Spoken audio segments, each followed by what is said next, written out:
Welcome to the Uncensored Unprofessor, a podcast where I want to think more deeply with you about Christian faith and life.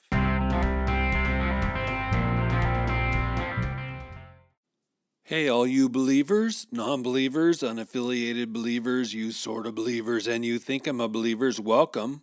Welcome to the Uncensored Unprofessor. I'll start off today's show with a few quotes. Jerry Seinfeld. Men want the same thing from their underwear as they want from their women. A little bit of support and a little bit of freedom. Joan Rivers. The one thing women don't want to find in their stockings on Christmas morning is their husband. An English professor wrote the following words on the blackboard and directed his students to punctuate it correctly. Woman without her man is nothing. The men walked up to the board and punctuated, woman without her man is nothing. The women walked up and wrote, woman without her man is nothing. Then one of my favorite comedians, Stephen Wright. I went to a restaurant that serves breakfast at any time, so I ordered French toast during the Renaissance.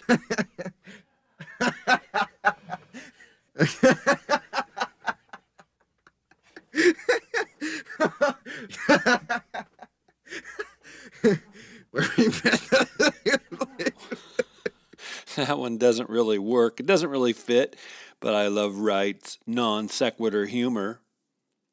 Why hate? Why did I first title this episode, I Hate You? Because I think the common narrative in the Western world is that men and women are at odds.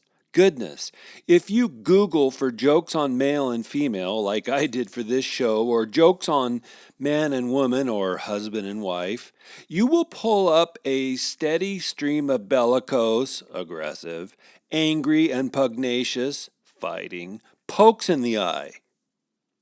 And we should be careful.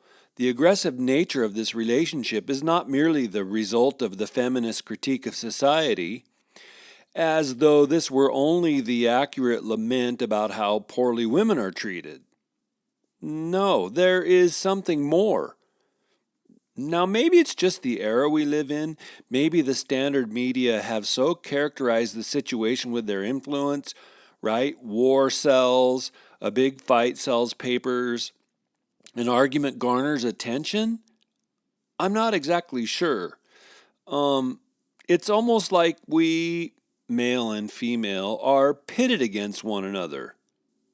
Supposedly, the narrative goes, we don't like each other. We want to nullify the effects of the other. Think of it. We no longer celebrate maleness as maleness or femaleness as femaleness. The Boy Scouts can't just be for the boys. The Girl Scouts can't just be for the girls. It's ridiculous.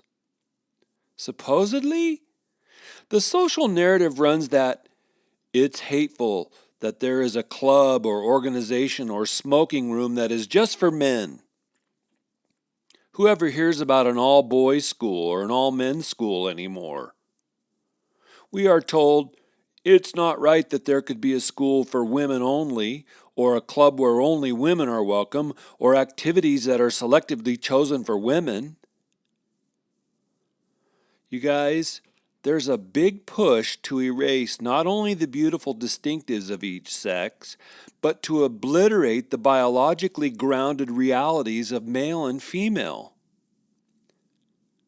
Some societal leaders don't want women to celebrate simply being female. Some influential leaders don't want men to celebrate simply being male. But honestly, this is weird. I don't think we think of it as weird because we have been so programmed by this agenda, but it is weird. We celebrate bears being bears and whales being whales, but it's somehow wrong to celebrate men just being male and wrong to celebrate women being female. From a Christian perspective, this is all just twisted, bent, and weird. Oh, and if that all sounds so provincial, Please know that I'm radically pro-women. Jesus was. Women should have top-tier societal leadership positions, full pay, and be allowed to preach the gospel and be church pastors. Today, let's think deeper about sex. There's still another reason why the female-male juxtaposition is pitted so negatively, and that is that the church has not done a good job of explaining the beauty of maleness or femaleness, or even marriage. The only sermons I've ever heard in my life were on how a wife is to submit to a husband when I've heard sermons about marriage. I don't think I've ever heard one sermon on how the two are to submit to each other, complement one another, help one another, serve one another. The beauty of mutuality in marriage is rarely pastorally expounded upon.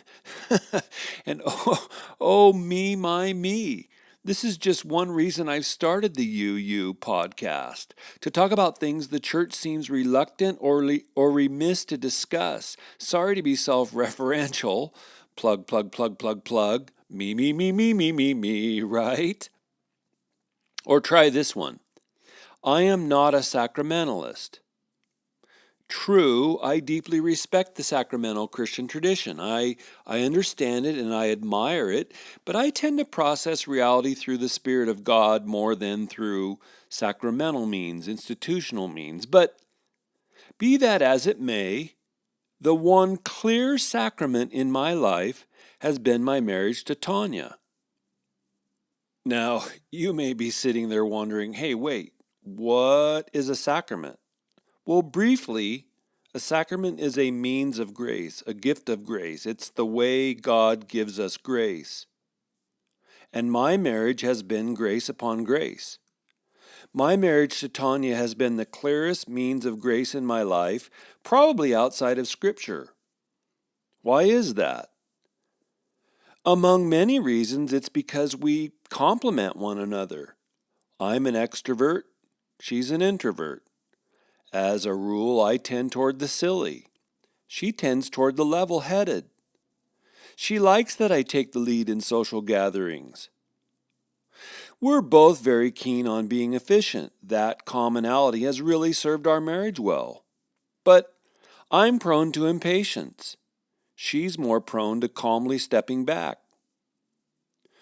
Through all of that, God has given me strength and hope and purpose and a shared life vision, shared life values, and a common purpose. All of that through my marriage with Tanya. For her part, Tanya has told me our marriage has meant 30 plus years of wedded bliss. Well, she didn't exactly say it like that, but that's how I interpret it. She's a blessing to me, I'm a blessing to her, and our marriage is a blessing to the both of us. Marriage is a blessing, but the church is so darn, can I cuss? Because this is the perfect time for a swear word. The church is so bleeping slow to teach on the beauty of marriage.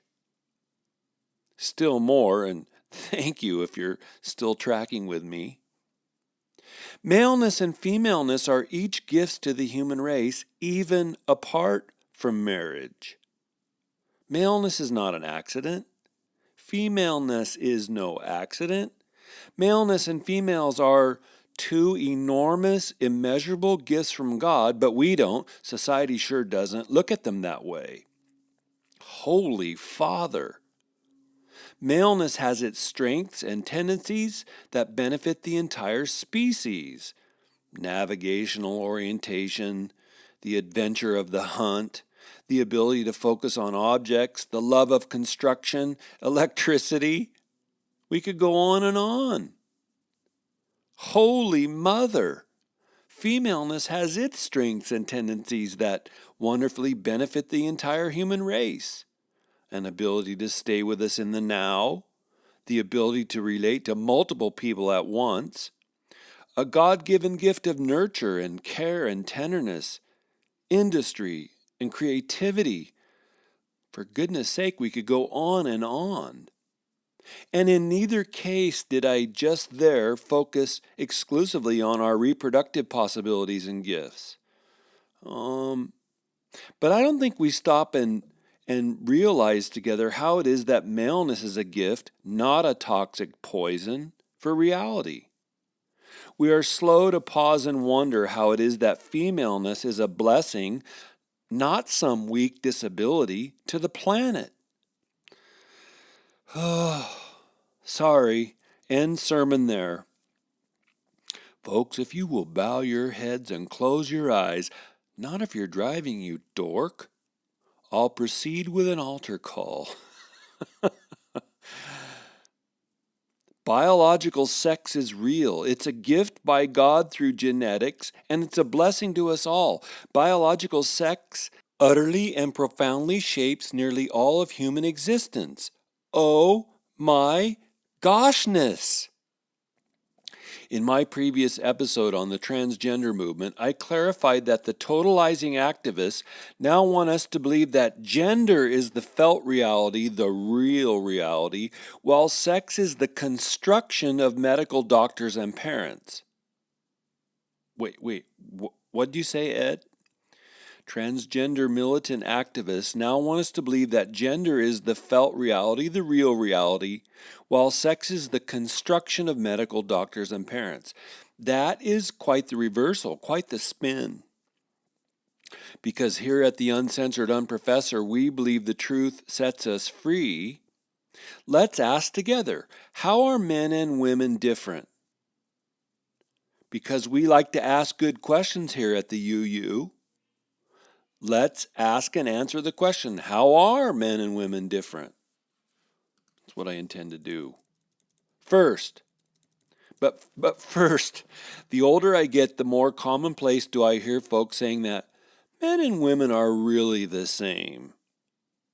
During my own 25 years of teaching college, I particularly heard men and women are really the same from students who were unthinkingly parroting their professors.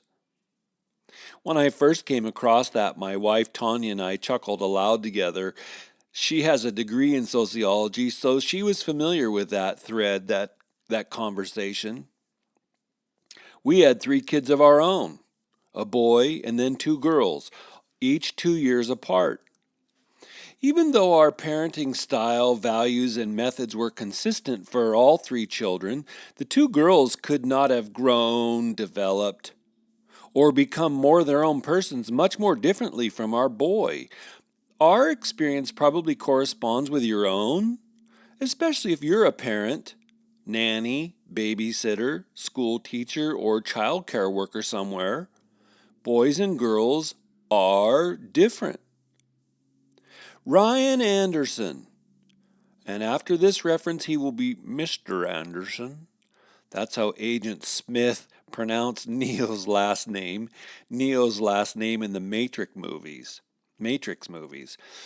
Ryan Anderson, who I will be referencing throughout this episode in his book, When Harry Became Sally, and that's an obvious play on the 1989 movie title When Harry Met Sally. Mr. Anderson notes that from infancy, we are already different as male and female. For instance, quote, young children show a distinct pattern in choosing toys. Boys tend to gravitate toward balls or toy cars, whereas girls more typically reach for a doll, end quote. Studies on the play habits of vervet monkeys prove the same. Males prefer masculine toys while females prefer girls' toys. Sorry to interrupt me for a moment, but my good friend Jerry Stinger and I, when we were in college together, we'd be playing catch and we would say to one another, what is it about a boy and a ball? Really, boys love bouncing and throwing balls. We are mesmerized by balls. As a youngster, I myself probably spent more hours playing some game that involved a ball than I even did spend playing Army. And me and my 5 brothers spent a crazy amount of time playing Army. Mr. Anderson also notes from a psychological study of young children that even when you give boys and girls the same toys, they will play with them differently. He wrote, quote, "The Hasbro Toy Company tried to produce a gender-neutral playhouse and found that girls were likely to dress the dolls and kiss them and generally play house. By contrast, the boys would take the tiny baby carriage and catapult it from the roof of the house." End quote. Sorry, I laughed when I thought of that because that would fit my experience. But watching that kind of pattern caused the Hasbro manager to make a startling claim. Boys and girls are different. Even from the moment of birth, Mr. Anderson notes, one-day-old girls direct their attention more to faces and one-day-old boys toward mechanical objects. End quote.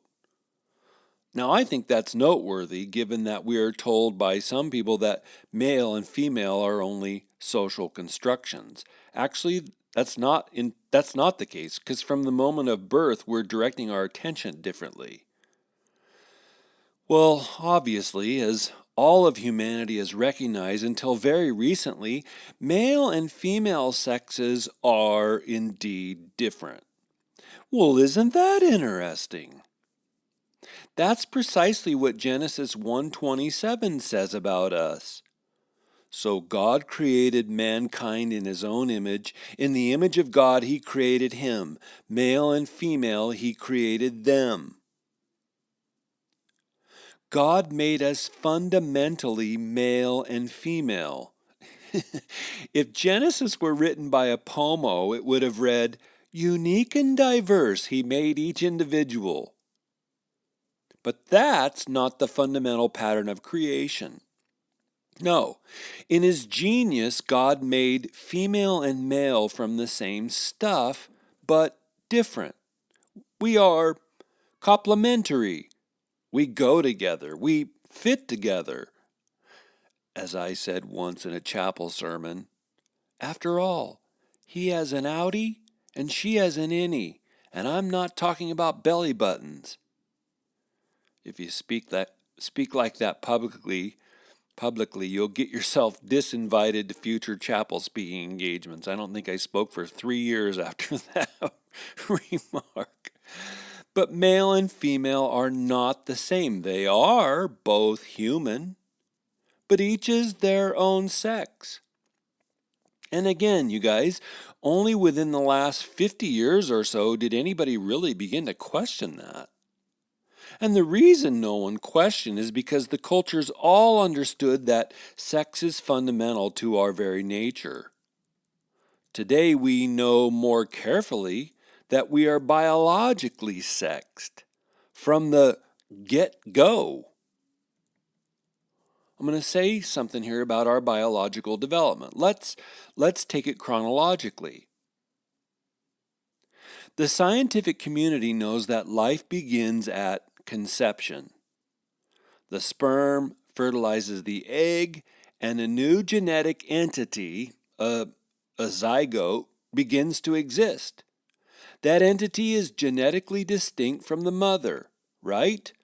Mr. Anderson quotes an embryology textbook. An X-carrying sperm produces a female XX embryo, and a Y-carrying sperm produces a male XY embryo. Hence, the chromosomal sex of the embryo is determined at fertilization. A new human organism of a particular sex is created at that moment. End quote. Now, in the statistically rare instance when the embryo doesn't develop into either a distinct male or female, it is not the case that a third sex is developed. And by the way, those rare abnormalities have statistically nothing to do with transgender identities.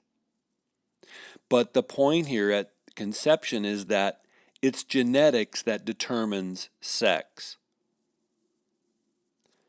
But our sex is not simply a matter of chromosomal formation.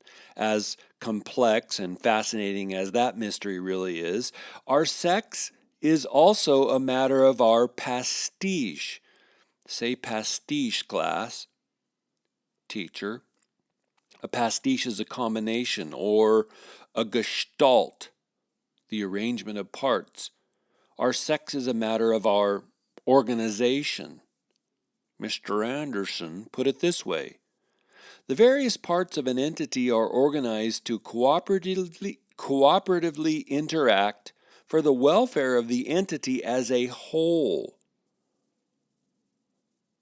Let me interrupt this brief biology lesson to note that 2,400 years ago, Aristotle, that lunatic genius, without the aid of genetics, said we are fundamentally what we are owing to our organization. The organization of human nature is fundamentally different from the organization of a golden retriever. Each species has its own organization, its own distinct tweak on the established theme. I love it when I run across thinkers who knew stuff that was true thousands of years ago. Well, anyway, back to our biology lesson. Our sex involves the organization, the patterning, the imprinting of our entire identity. In terms of reproduction, which is probably how we would normally think of it, our specific sex, male or female, is organized for the sake of engaging in intercourse and making a baby. And that's the core, the wiring of the person for the sake of reproduction. Not that we all reproduce, but that the nature of our existence, our human nature, is itself a matter of the wiring necessary and given for reproduction. What is it, per both science and Genesis, that constitutes our fundamental wiring? Reproduction. We are male or female in order to reproduce the species. Please, my listener, put down your coffee, but don't let go of the steering wheel. Please listen to this quote from an argument made before the U.S. Supreme Court. After all, male and female are not just any two sexes, as black and white are just two races. Male and femaleness and a certain social purpose are necessarily interdefined.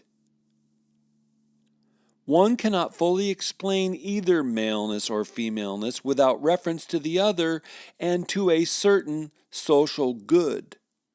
End quote. Male and female are joined together by a common biological task, a specific social good, which is reproduction. And this biological task is, quote, no mere social invention. Do you know that the first time I read that page, I was listening to Boston's hit song, Smokin'? It's all smoking hot, baby. Oh, I'm so silly. Again, there's some science for you. And sorry to be the theologian, but that's precisely what Genesis, along narrative, not scientific lines, says about the God-givenness of human nature. We are, by God's intentional design, male or female, smoking hot stuff, baby. Or here's two medical doctors speaking from Mr. Anderson's book. Male and female are based in the ability to reproduce.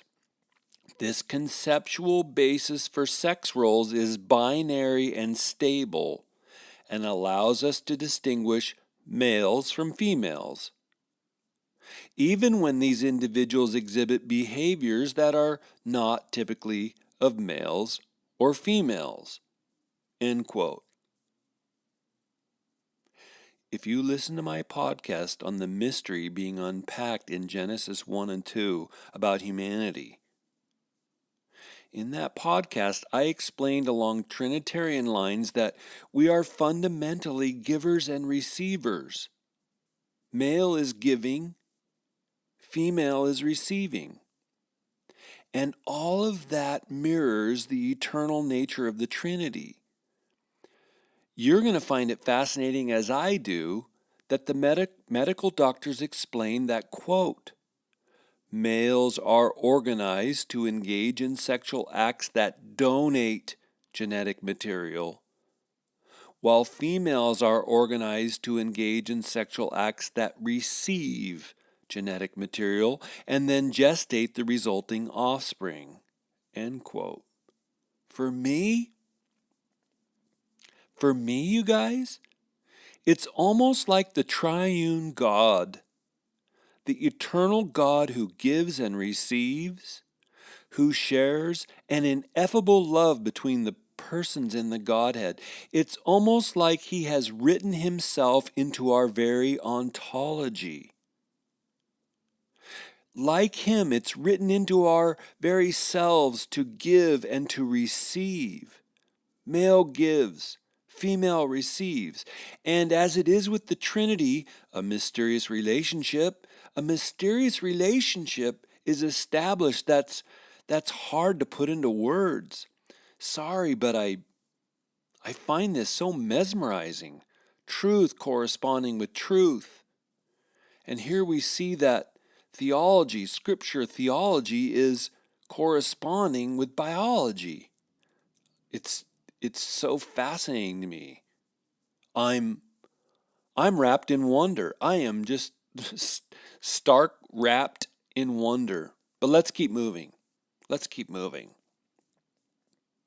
During the first 4 to 6 weeks of our gestation, both boys and girls in the womb develop similarly. But then the mystery begins. In week 6 or 7, the gonads, testicles and ovaries, say gonads, class, teacher. In week 6 or 7, the gonads begin forming, and then the game is really on. The Journal of Cellular Physiology says once the ovaries and testes are formed, they become the primary regulators of mammalian sexual differentiating by secreting sex-specific hormones that regulate downstream developmental processes. Thus, these reproductive tissues impose body-wide and long-lasting phenotypic effects. End quote. I'm throwing a lot at you there, I know.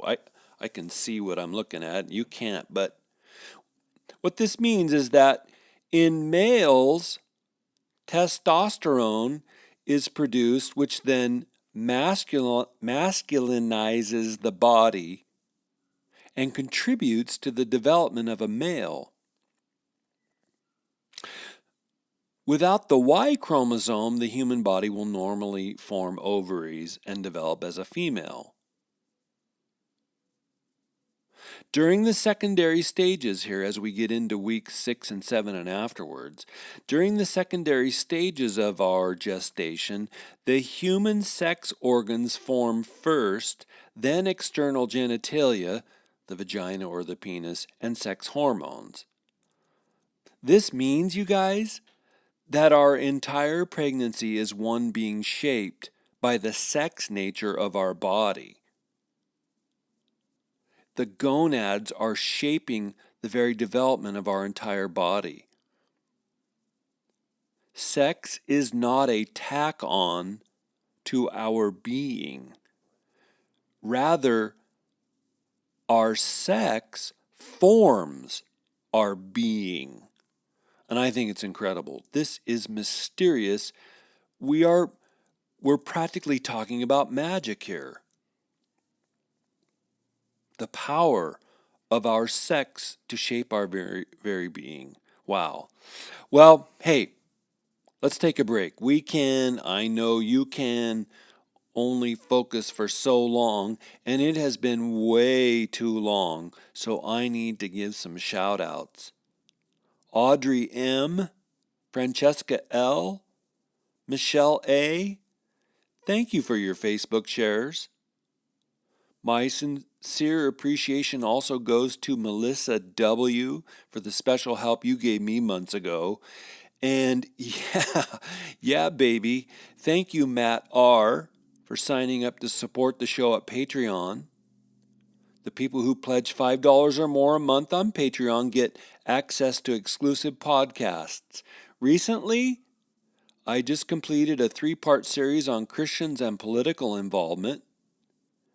And today I posted a new quick hitter on the social media disease for my Patreon supporters. So please prayerfully consider becoming a monthly UU supporter.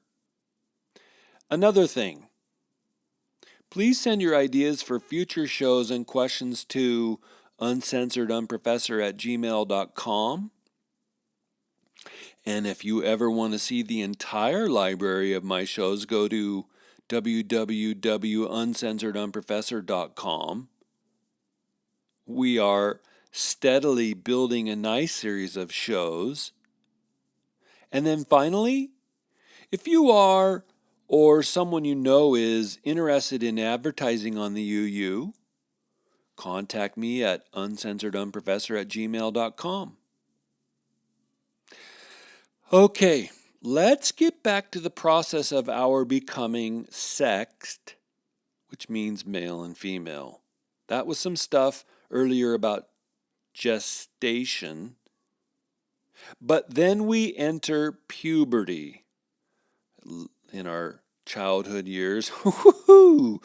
Wouldn't we all like to erase that season from our memory banks? The awkwardness, acne, the aching knees, the growth of pubic hair. What did we do with ourselves? How did we make it through that?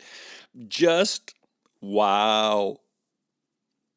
Mr. Anderson says, during puberty, bodily differences become more pronounced as the two sexes take increasingly divergent pathways, with girls passing through puberty earlier and ceasing to grow at a younger age. Boys, for their part, enter puberty later and have a substantially longer growth period. Now, it is during puberty that the distribution of tissue in male and female diverges dramatically.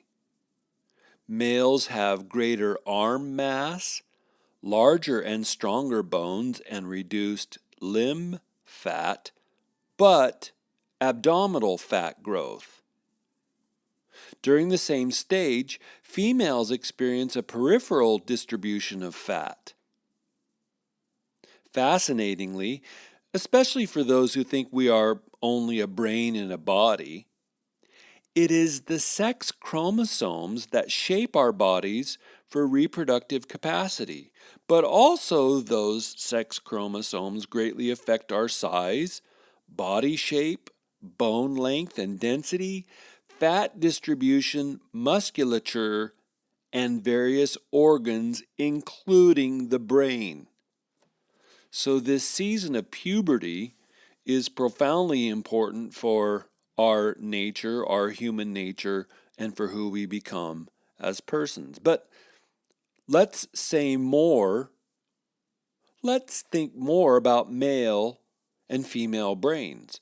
Our very brains are shaped by our sex.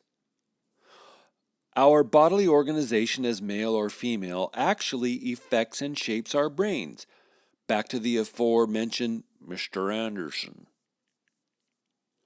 After the reproductive organs, the brain is possibly the most sexed organ in a human being.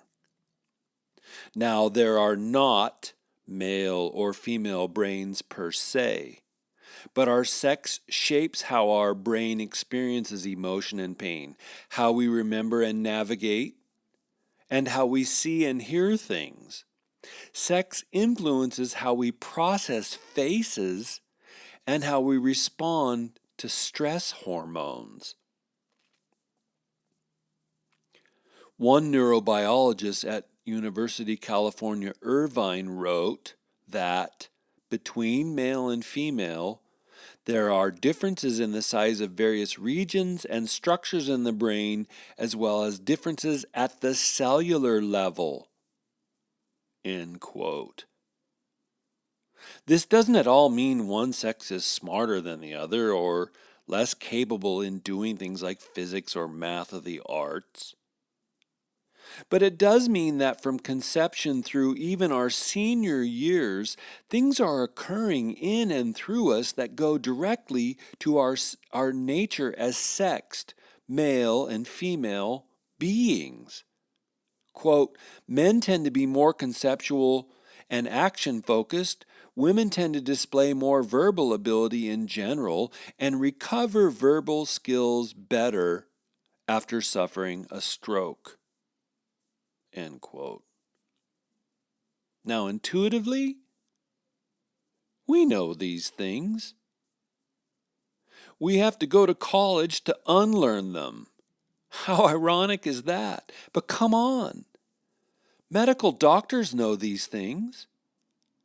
Medical doctors know that, quote, male and female bodies tend to be susceptible to certain diseases in different ways, to differing degrees, and they respond to treatments differently, end quote. Or when researchers are doing careful experiments using human subjects, they know they simply must record whether the participant in the study was male or female because the sex can affect the experiment and the outcome. But there's still even more, you guys.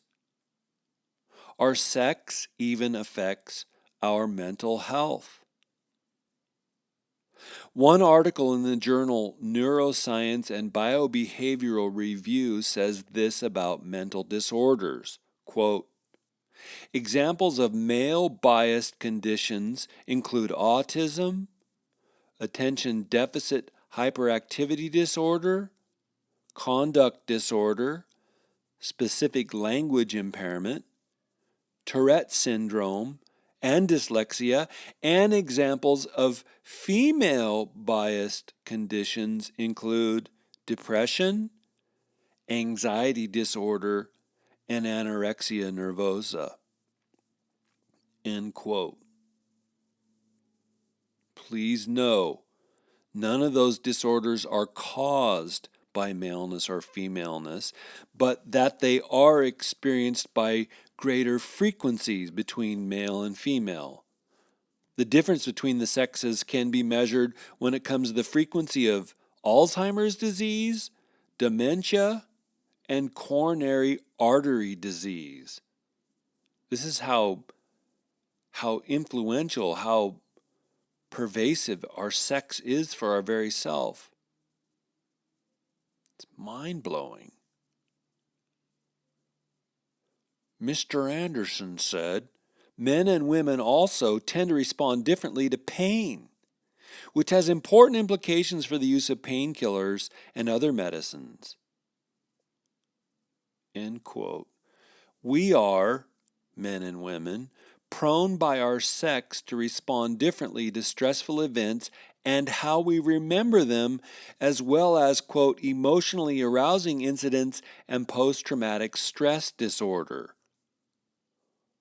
Our sex plays a huge role in our medical issues and mental disorders. We are thoroughly sexed beings. We are thoroughly male and female. Now, if you're thinking with me, let's ask a question together. What causes all of this? Nature or nurture? Is it biology or is it society? Well, let me answer that how I answered students for about 20 years. Ontology precedes epistemology. My good listener, you may want to stop the recording and write that one down. Ontology precedes epistemology. Fancy philosophic speak for our being precedes our knowing. Our being precedes our knowing.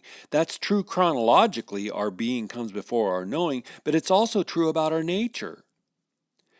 Yes, Virginia, it is true that our knowing shapes our being, but mostly our being precedes our knowing. We cannot know more than our being can know. You Christians out there who think you're going to know everything like God knows everything once you're inside eternity, you have no idea what you're talking about. Only God is God.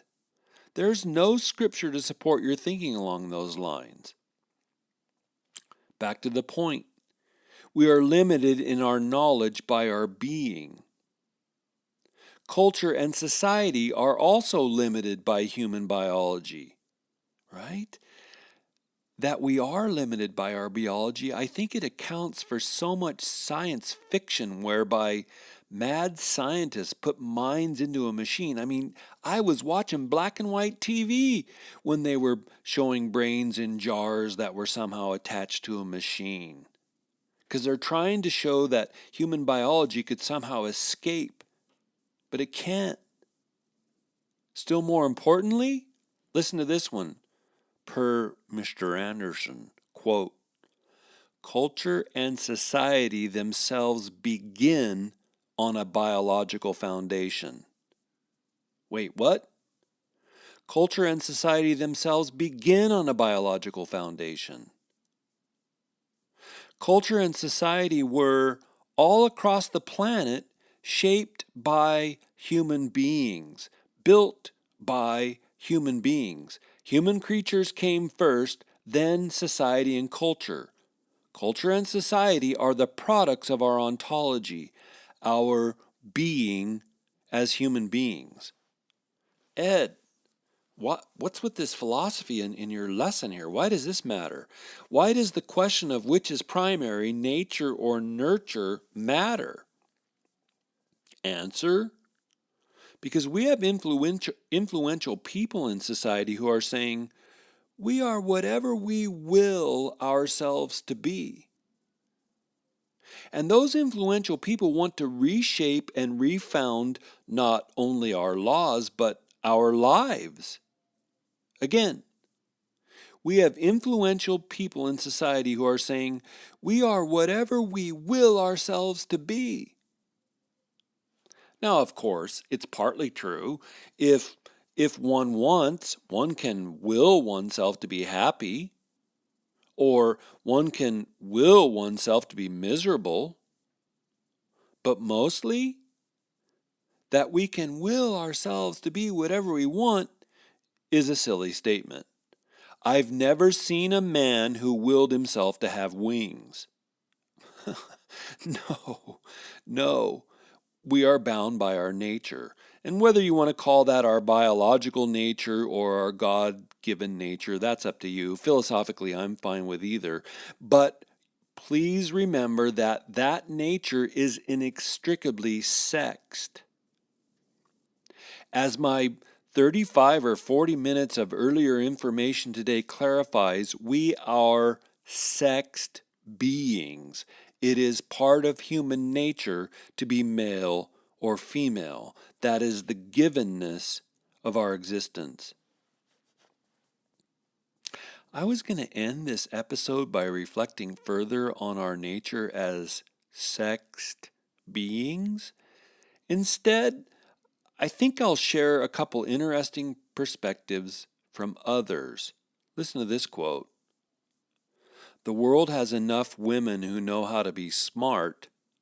It needs women who are willing to be simple. The world has enough women who know how to be brilliant. It needs some who will be brave. The world has enough women who are popular. It needs more who are pure. We need women and men too who would rather be morally right than societally correct. End quote.